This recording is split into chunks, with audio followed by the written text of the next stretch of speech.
প্রস্তুত হয়ে যান এবং সবাই যে যার যা কিছু আছে তাই নিয়ে প্রতিরোধ গড়ে তোলেন। জাতির পিতা বলেছিলেন না যে যার যা কিছু আছে তাই নিয়ে শত্রু মোকাবেলা করতে হবে। এরা দেশের শত্রু, জাতির শত্রু, জনগণের শত্রু, গণশত্রু।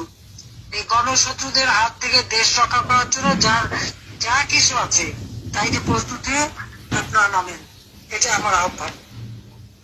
তাহলে আমাদের দেশটাকে ধরা একটা সোনার দেশটা কেবল সুন্দর সাজিয়ে এনেছি, সব শেষ করে দিল।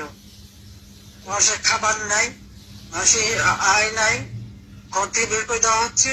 মানুষের চাকরি নাই, কাজ নাই, চাকরি থেকে বের করে দেওয়া হচ্ছে, চাকরি দেওয়ার সুযোগ নাই। এই অবস্থায় তো চলতে দেওয়া যায় না। লাখো শহীদের রক্তের বিনিময়ে আমরা ঈশ্বর দেশ পেয়েছি। পরাজিতদের পা চাপতে না, বিজয়ী জাতি হিসেবে মাথা উঁচু করে চলতে, এটা মনে রাখবেন। আর সেটা মনে রেখেই এদের হাত থেকে দেশ রক্ষা করেন। আর একটু পায়ে কারা যায় সেটা খোঁজ রাখেন, তারপরে সেখানে সবাই যে প্রতিরোধ গড়ে তোলেন।